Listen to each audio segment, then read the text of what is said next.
얇은 옥당지도 있고 두꺼운 옥당지도 있기 때문에요. 그래서 좀 두꺼운 거에다 하면 물을 좀 촉촉히 많이 하셔야지 돼요. 자, 지금 여러분들이 지난번에 하셨던 그런 느낌으로 이렇게 제가 좀 약간 저기를 주기 위해서 비벼 드리고요. 그 다음에 잎을 하도록 하겠습니다. 지난번에 나무 중국반의 나무 완성할 적에 제가 잎부터 그렸죠. 뭐 그는 상관없습니다. 여러분 공부하기 쉽게 제가 그렇게 한다고 말씀드렸죠. 그래서 자, 느티나무는 지금 아직 우리 초급반이 안 들어가서 그러는데 잎이 마주보기를 해요. 그 학명으로는 다른 게 있다고 그러는데 저 항상 그게 입력이 안 돼요. 그 아카시아나 뭐 이런 아이들처럼 한 줄기에서 잎이 양쪽으로 마주보는 이렇게.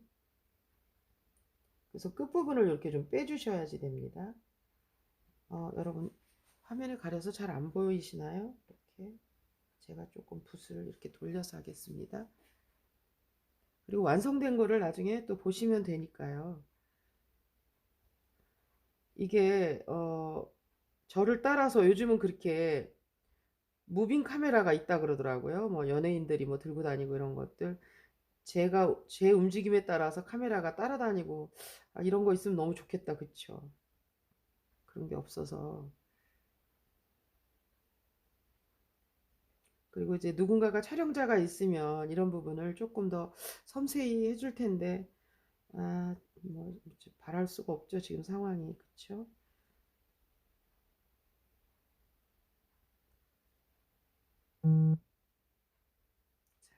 이런 식으로 느티나무는 이렇게 굳이 줄기는 미리 그리실 필요가 없고요. 줄기를 그리지 않아도 이 나무의 특성을 아시기 때문에 제가 이렇게 하면 여러분들 보이시죠? 좀 가까이는 크게, 좀 멀리는 작게.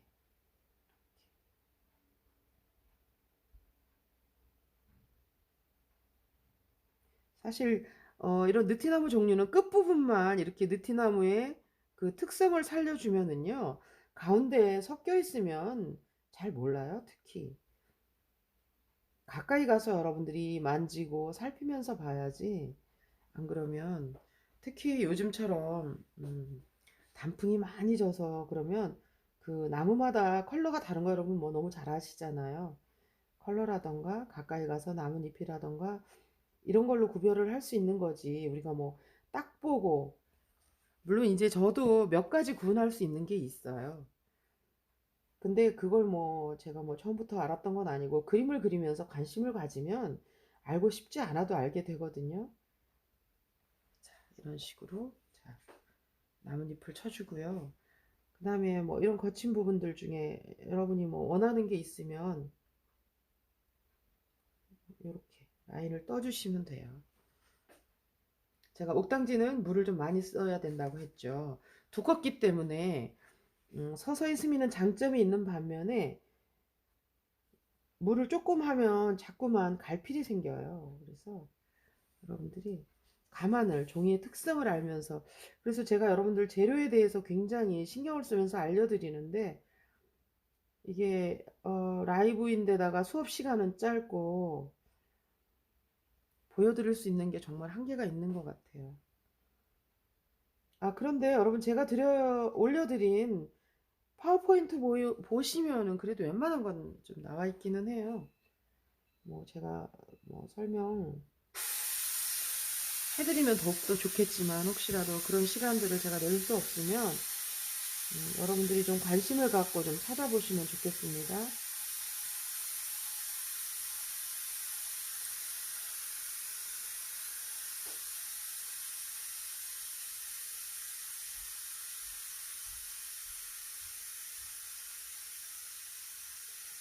밑으로 내려가는 가지도 쳐주시고요.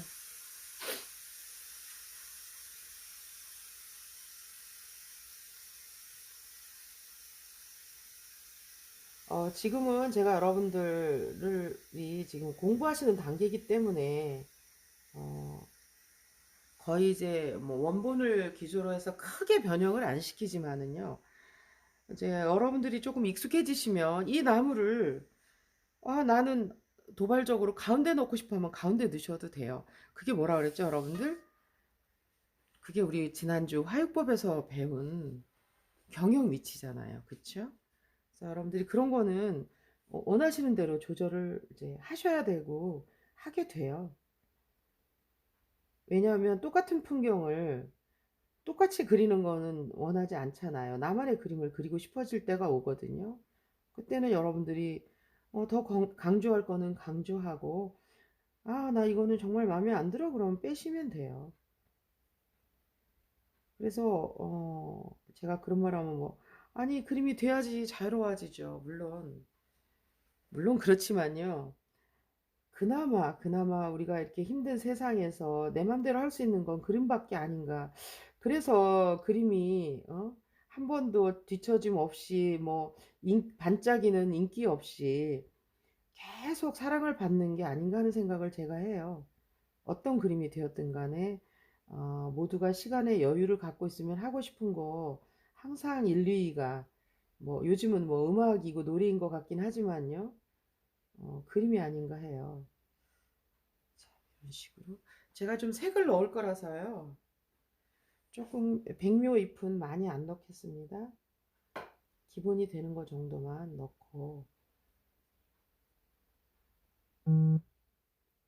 오늘 기초반 이거 보신다 그러면 제가 수요일 날 해드릴 나뭇잎이 훨씬 와서 닿을 것 같으네요. 그래서 그런 생각도 제가 조금은 했어요. 오늘 수업과 연계 지어서 보시면 조금 더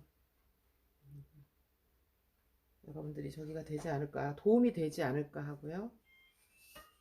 죄송합니다. 지금 뒤에서 자꾸 소리가 나네요. 그렇죠? 여러분한테는 잘 안 들렸으면 좋겠다.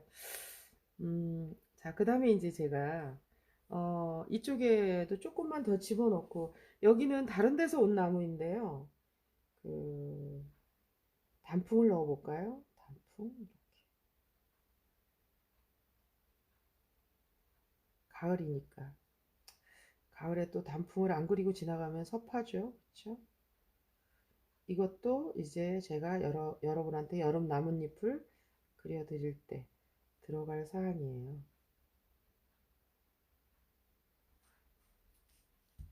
조금 다른 아이를 그래도 우리 정서상 다른 나무 가지를 잘라오는 거 별로니까 여기다가 좀 뒤에 있는 애기나무를 하나 넣어드리도록 하겠습니다. 자, 이런 게 제가 말씀드리는 경영 위치예요. 애기 단풍을 여기다 넣어드릴게요. 지금 사진상에는 나무가 이쪽에 있어서 잘렸지만 제가 옮겨온다라고 생각을 하시면 그게 바로 경영 위치죠.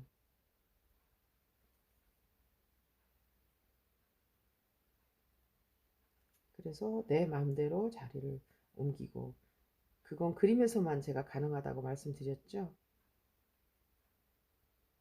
자유롭게. 물론 우리가 원하면 산도 요즘은 옮기고요. 예전엔 예수님이 하셨던 일을 우린 전부 다 기계가 하고 사람이 하잖아요. 그런 것들을 할 수 있지만 자유롭게 그림 안에서 내 맘대로 이거는 그걸 옮기기 위해서 너무나 많은 수고와 시간을 필요하지만 저희는 그렇지 않고 할 수가 있잖아요. 그렇죠? 왜 제가 여기다가 애기 단풍을 넣냐면 지금 그 미륵전에 기와가 가려져서요. 여러분들도 이 사진을 보시고 그리시려면 그 부분을 제가 만들어 그리는 것보다는 이렇게 가린 걸로 해드리는 게 나을 것 같아서 지금 제가 하고 있습니다. 위에는 당연히 느티나무고 여기 왜 비우는지 말씀드렸죠? 색이 들어갈 거예요. 색이 들어갔고 이제 드디어 제가 또 머리로 이제 드디어 기와를 들어가겠습니다. 기와는요, 예전에 기와를 가지고 어떤 신분을 나타내고 그 건물의 권위, 궁궐의 기와와 그 다음에 양반의 기와와 그 백성들의 기와 그리고 그 사찰도 왕실의 그 사찰과 그 규모가 큰요. 그래서 다 달랐어요, 여러분들. 제가 근데 이 그림이 제가 가까이 가서 하면 이 나무가 잘리고 이래서 이렇게 찍었는데 이쪽 거는 제가 생략을 하겠습니다. 그래서 이쪽 기와를 여러분들 제가 본 대로 마무리해 드릴게요. 이쪽으로 여러분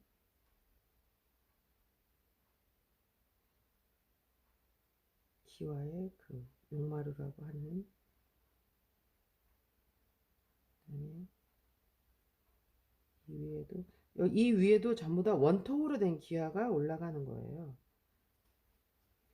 자, 이쪽도 연결하겠습니다.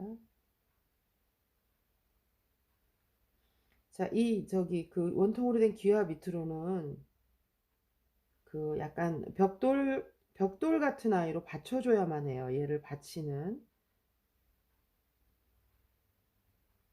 그게 이 단수를 가지고도 어떤 그 건물의 권위를 상징한다고 하더라고요.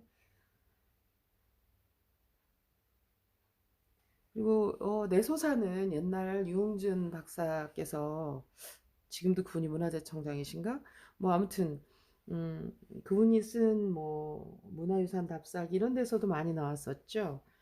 사실은 내소사에 저기가 중요한데 제가 사진을 조금 멀리서 찍었더라고요.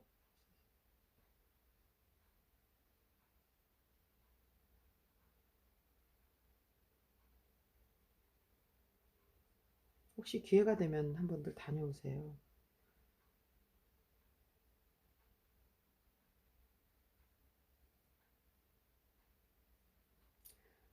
사실 기와는 하나하나 여러분들이 그리시는 게 제일 좋기는 해요.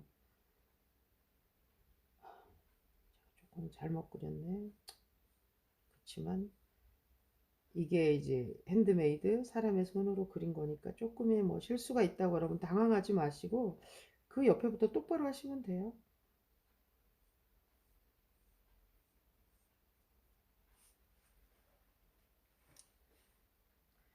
기와에는 암기와 숙기와가 있습니다. 그래서 여러분들이, 제가 지금 동그라미로 그리는 거는 암기와예요. 위에 올라가는 부분이라고 생각을 하시면 되고, 제가 이제 받침으로 그릴 이게 숫기와예요. 그래서 정말 저기 건물의 기와만 여러분들이 그리신다라고 하면 이걸 하나하나 여러분들이 그리셔야 돼. 이렇게 기와 하나하나를. 근데 오늘 그렇게 하기에는 너무 시간이 조금 촉박해서 제가 이렇게 그리는데,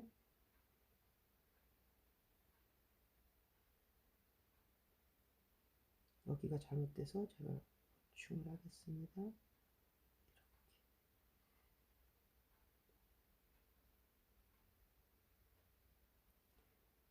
그래서 뭐 아시는 분은 다 아시죠? 암기와 숙기와 이렇게.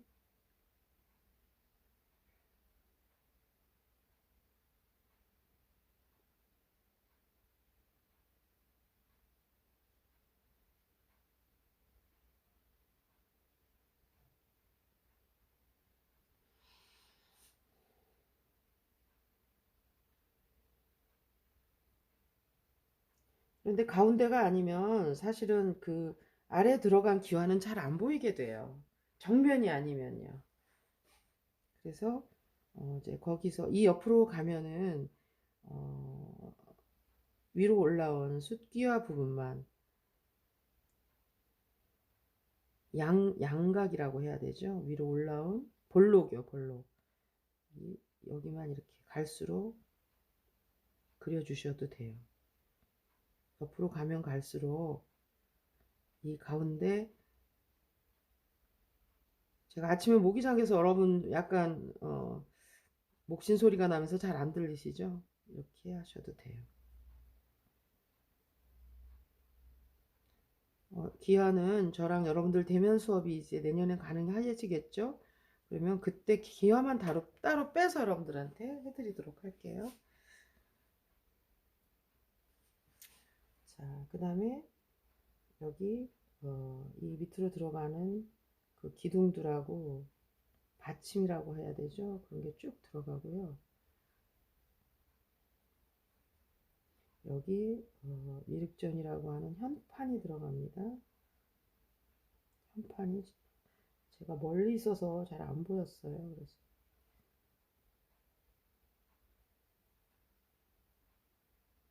기둥과 이런 아이들을 건물.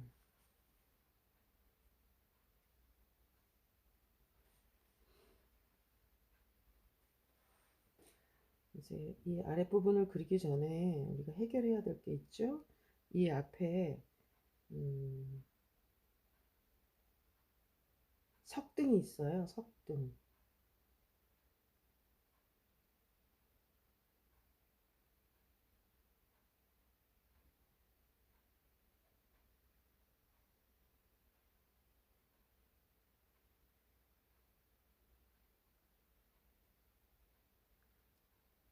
그리고 뭐 일행들이 있어서 제가 빨리는 못했지만 이제 제가 스케치한 거 여러분들 좀 이따가 보여드리도록 할게요.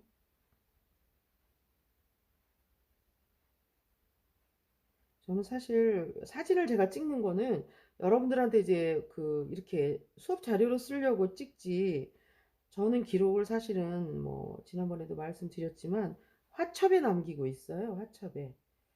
그래서 제가 어디를 다녀왔다 그러면 이제 화첩을 들고 다니면서, 이번에 제가 조금 제가 요즘 안 하던 실수를 자꾸만 해요. 화첩을 잘못 들고 갔어요. 쓰던 걸 가지고 갔어요. 새 걸 가지고 가야 되는데 비닐에 쌓여 있길래 이거 지난번에 내가 들고 갔던 거구나 막 이러면서 너무 스스로 저를 믿고서요. 그랬더니 그리 공간이 없었어요. 그래서 한 세 개 정도밖에, 세 컷 정도밖에 못 그렸어요. 제가 스스로 얼마나 한심했겠습니까. 그렇죠? 그런 실수를 요즘 자꾸 자꾸 하네요. 그래서 정말 나이 들수록 메모하고 적어 놓고 이런 습관을 들여야지, 안 그러면 자꾸 잊어버리고 자꾸 실수를 하는 것 같아요.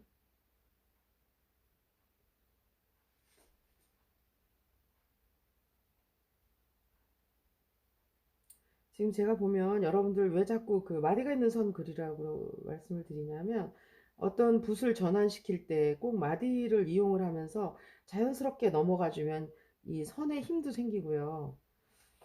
여러분들이 어디로 가야 될지 모르는 상황에서 그 시, 생각할 시간도 주고 그래요. 여기 문살이 굉장히 유명한데 뭐 문살을 제가 다 그릴 수는 없겠네요. 저 지금 들여다보니까 보이지도 않고, 이런 마름모의 느낌.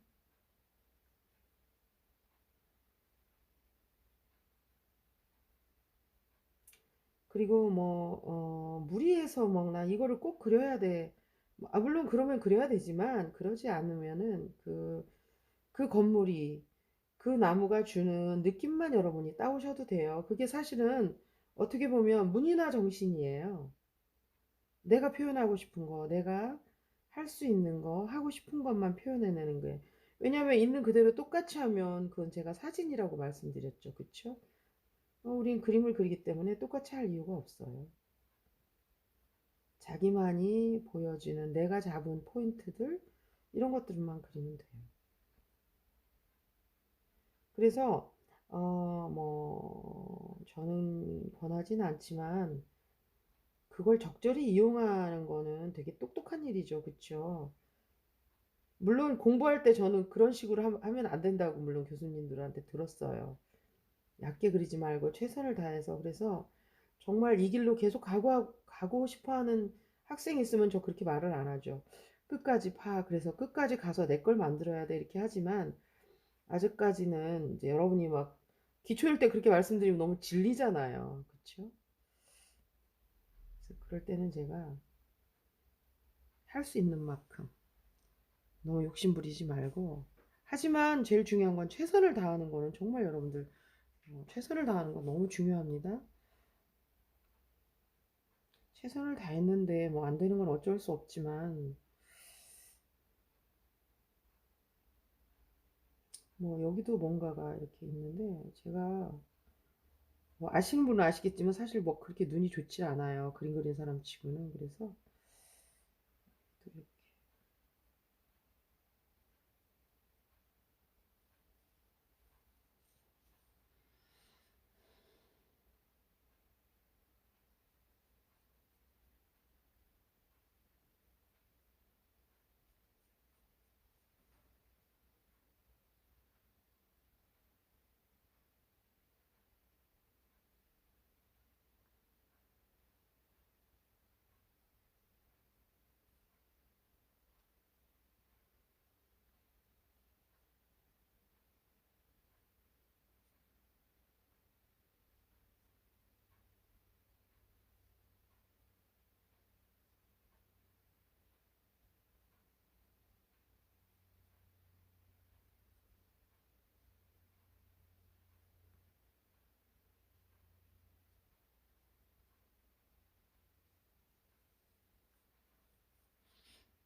우리 반장님이 저한테 이거 할 때 저기 수업하면서 라이브 수업할 때 쓰세요 하고 주신 종인데 좋은데요?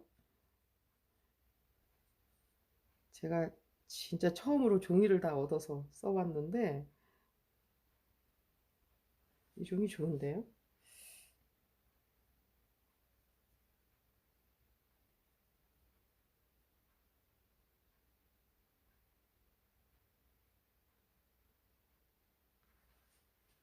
자, 그럼 어떤가요? 그래서 제가 이 사진에서 이쪽 부분을 뺐습니다. 대신에 기와를 연장을 했어요. 너무 양쪽으로 그렇게 들어가는 거는 조금 안 좋아 보여서. 그리고 건물을 그릴 때 여러분들 주의하실 거는 아랫부분을 살짝 그거는 인물화를 그릴 때도 드로잉에서도 마찬가지예요. 건물의 아랫부분을 살짝 두껍게 원래 건축에서도 그래요. 이 위에 우리나라 그 기와 건물들이 기둥이 좀 작아 보이는 거 물론 궁궐이라던가 이런 데는 굉장히 좋은 목재를 쓰기 때문에 2층도 짓고 3층도 짓지만 이런 경우에는 지금 기와와 요 아래 부분이 거의 비슷해요. 저도 지금 그렇게 그렸잖아요. 왜냐하면 이 기와가 굉장히 무겁기 때문에 이 안에 물론 건축공학적으로 저는 건축가는 아니지만 받칠 수 있는 게 있고 이 아래도 조금 짧고 공학적으로 잘 받칠 수 있게 해놨기 때문에 이게 그렇고요. 그 다음에 지금 여러분 자세히 보시면 보이시겠지만 원목을 이용을 하더라도 아랫부분이 조금 넓어요. 여기도 마찬가지죠. 그래서 제가 이 아래 기둥을 좀 넓게 그리고 있어요. 보이시죠? 그래서 그림을 그린다고 하는 거는 어쩌면 그 사물을 이해하게 되는 자연이라면 자연을 사랑하게 되는 교감하게 되는 그런 그런 상황이 돼서 제가 꼭 그림을 가리키라고 강조를 하죠. 자, 자 이제 제가 색을 들어가 보도록 하겠습니다. 가을가을하게 하려면 아무래도 빼놓을 수 없는 게 노랑과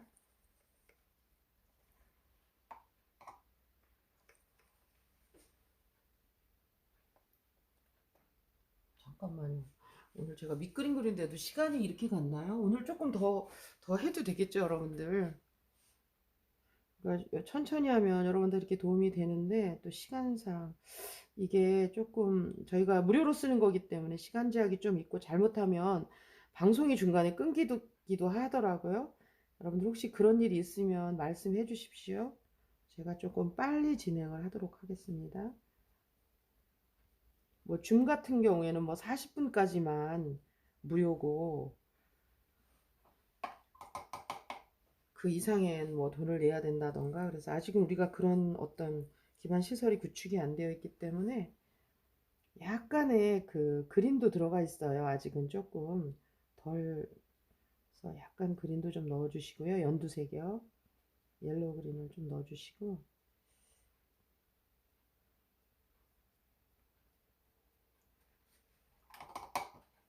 그다음 주황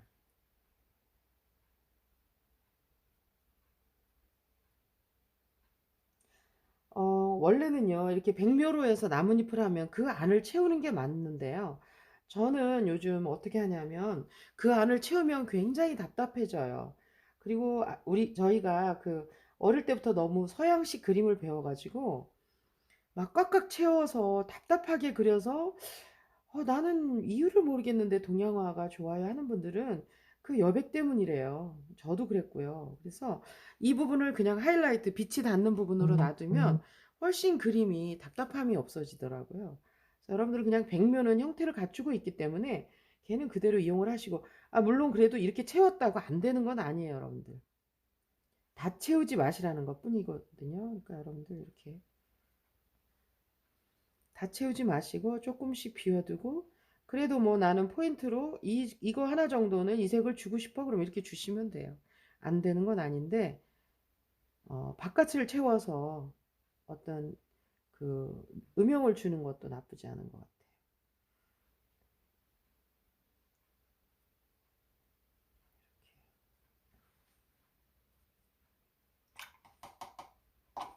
이 정도로 해주신 다음에 중간색 정도 황토나 이런 걸로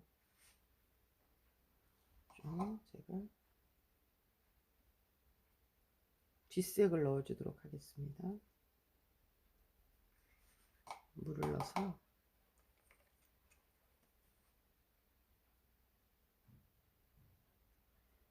여러분은 좀 시간이 되시면 잎을 하나하나 찍으시면 또 훨씬 그 열심히 그리고 좀 스킬이 높아 보여요. 그런데 저는 지금 그럴 수가 없어서 이렇게 조금 빨리 진행을 해보도록 할게요.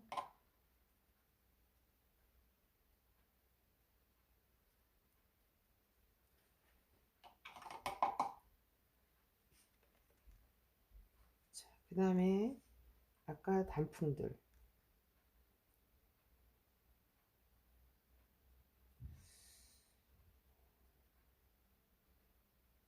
아무래도 컬러가 다르죠. 저는 갖고 있진 않은데 요즘 그 연지색, 그 오페라색이라고 하는 그 형광색도 나와요, 동양화에서. 그런 걸 여기 조금 여러분들이 써준다면 훨씬 화려하고 아름답게 보이실 거예요.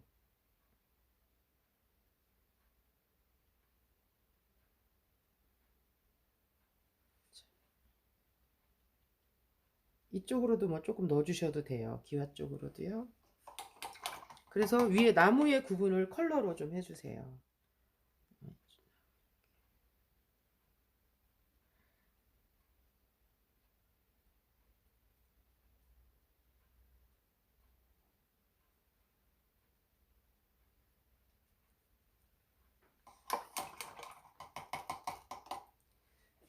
그 다음에 기와 들어갈 차례입니다. 기와는 먹에다가 약간 청색을 섞어주면 그 우리가 일명 말하는 청회색 이런 느낌으로요. 파랑을 조금만 먹에 타주세요. 그래서 기와를 전체를 색칠하시지 마시고 그 아래로 들어간 아까 말한 암기와 부분요. 위에 부분은 빛을 받았기 때문에 거기는 그렇게 넣으실 필요가 없어요. 그리고 이제 이쪽으로 넘어가 가지고 이게 잘 안 보일 때는 선에다가 이걸 남기면서 선에다가 주시면 돼요.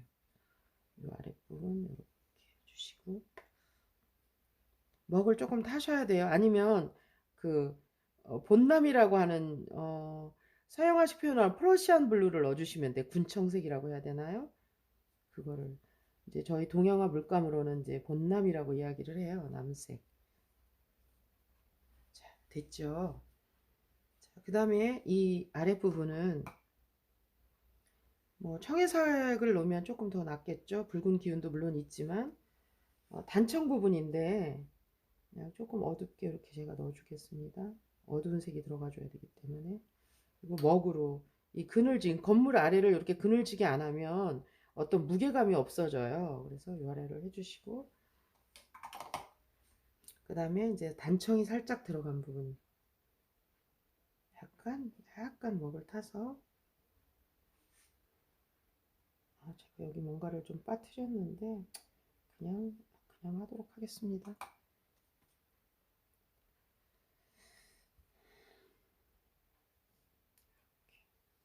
푸한 느낌을 조금 주고요. 그 다음에 이 대돌 부분도 붉은 느낌. 뭐 붉은색이 좀 들어간 부분들은 이렇게 전체를 칠하시는 게 아니고 살짝 이런 바르는 느낌. 여기도 붉은 느낌 단청 때문에 들어갔기 때문에 붉은 느낌을 조금만 주시면 돼요. 그 다음에 이제 동양화 특유의 색 백록이 있죠. 백록을 특히 저기서는 많이 쓰죠. 그 단청이라던가 절 궁궐에서는 백록색을 참 좋아하는 것 같아요. 그래서 우리는 민트색이라고 이야기를 하죠. 전 예전에 이 색을 조금 별로 안 좋아했어요. 그런데 제가 동양화가 좋아서 전공을 하게 되고 이러면서 이 색이 주는 그 독특함이 있어요.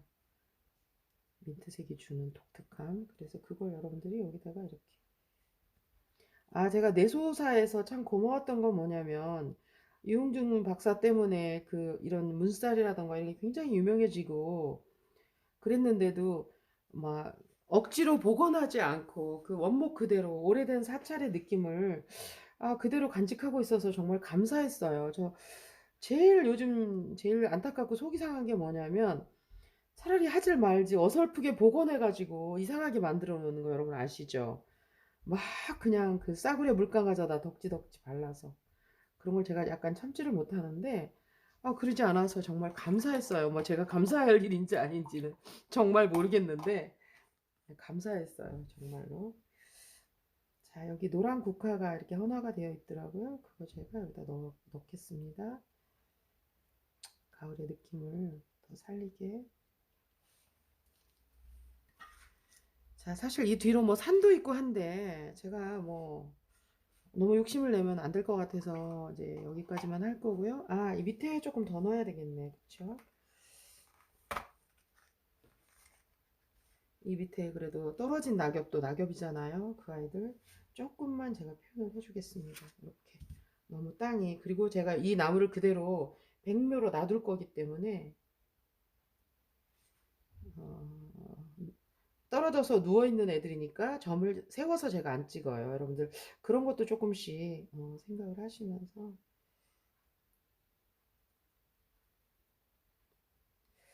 제가 처음에 서양화를 배우다가 뭐 서양화 수채화니 뭐 이렇게 하다가 동양화에서 이렇게 이 부분으로 흐려지면서 땅과 맞닿는 부분이 정말 신비로웠어요.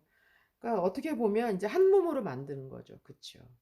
나만 두드러지지 않고 솟아나와 있는 아이들은 솟아나와 있는 아이들이니까 표현을 해줘야 되지만 이렇게 땅과 맞닿는 부분을 같이 한 몸으로 그라데이션이기도 하고 산에서 땅에서 올라오기도 했고 땅으로 스며들기도 하는 거를 표현하는 게 아닌가 말씀드렸죠. 동양화는 뜻을 가진 그림이다. 읽어줘야만 한다. 그렇기 때문에 그런 의미가 아닌가 하고 제가 생각을 해봤어요. 이런 표현들을 여러분들이 조금 더 해주시면 될 것 같아요. 자, 일단은 제가 너무 오버되면 안 될 것 같아서 라이브 방송은 끌 거고요. 조금 더 손을 봐가지고 여러분들 올려드리도록 하겠습니다. 여러분 좋은 하루 되시고 오늘 수업은 마칠 거고 수요일 날은 기초반들을 위한 여름 나뭇잎 6가지 들어가도록 하겠습니다. 수업할 준비 하시고